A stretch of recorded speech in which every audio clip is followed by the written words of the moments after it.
Hi, I'm Marcus Greene, serial entrepreneur. I want to say happy National Black Business Month.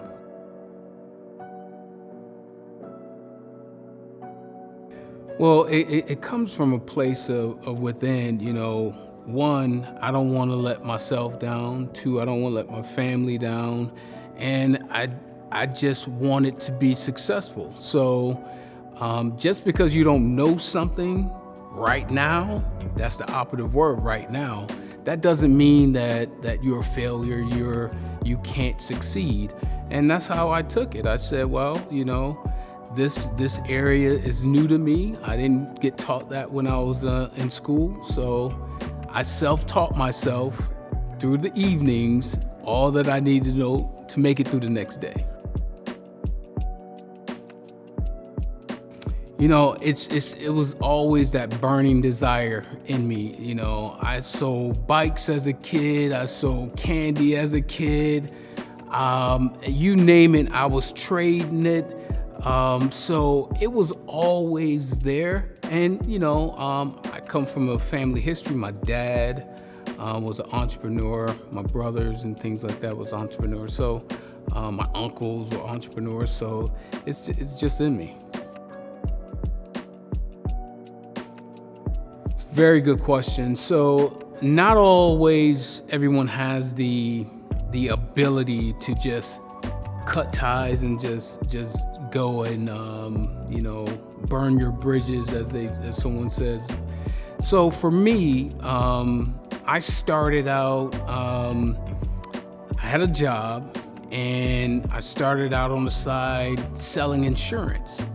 And I was selling insurance and things of that nature. I got my insurance license, got my Series 6 and 63 investment license and stuff like that. And so I was doing it on the side, and it kind of wet my whistle to this thing called entrepreneurial. And so when I was working, always the classic tale, something happened at work that it was that tipping point. That tipping point. I was working at a company here in Durham, North Carolina, and so they hired some consultants to really analyze what the business was doing. I was teamed with the consultants. It was my role to take them around and show them all the landscape. So what the consultants did, which was brilliant, they interviewed me on what do I think the problem is. So I start solutioning. I start telling what I think the problem is, and they started doing everything that I said.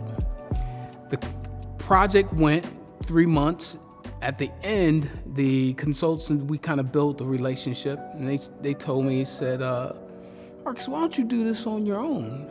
At that point, I had never thought about doing consulting, IT consulting on my own. And I was he said, no, seriously, think about it. Do you know what I just made in 3 months? I said, no. I made $250,000 in 3 months. I said, really? Hey, that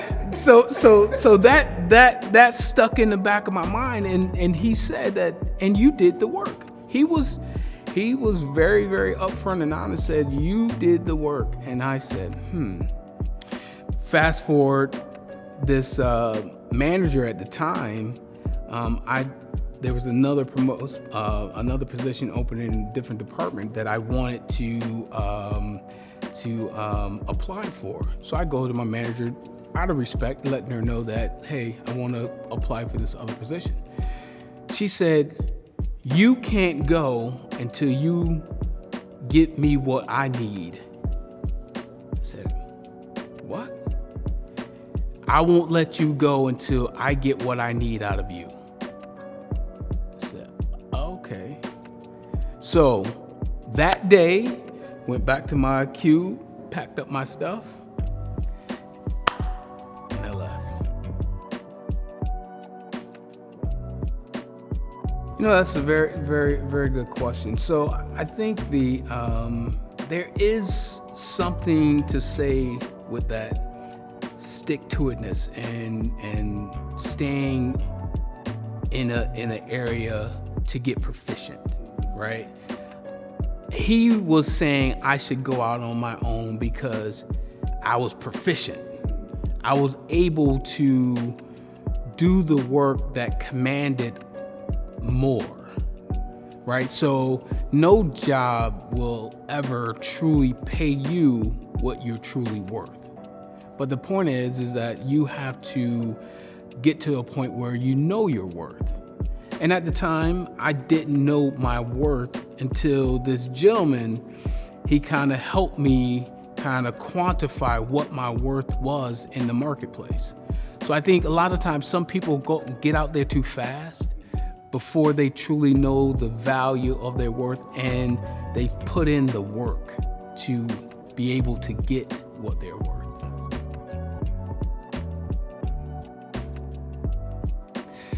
Wow. If I had the opportunity to speak to me, a young Marcus, you know, I when you first said it, my initial reaction was to say, you know, don't waste time and don't. But now I think about it, it's those times that help me become who I am. And so if I truly had one thing to say to a younger me, I would say think more. I am my natural personality type. I'm gonna jump out the plane and I'm gonna build a parachute on my way down, right? And that's truly, you ask my wife, that's truly how I am. But you asked the question, if I could talk to the younger me, I would say think more. Think more, and that will give you the time to really cultivate your thoughts. And so when you go and jump out that plane and execute, because I'm a big proponent on execution, and really don't wait till you, and if I had another nugget, I would say don't wait till you know everything. Yeah, I mean, so and some of that youthful exuberance and the zeal, you made a lot of mistakes. And some of them, thank God that the mistakes weren't catastrophic enough to take me out the game and just flatten me and just be the end of me. But I think I made some mistakes, and I had some setbacks in business that if I would have taken my time, I probably would have made a different choice.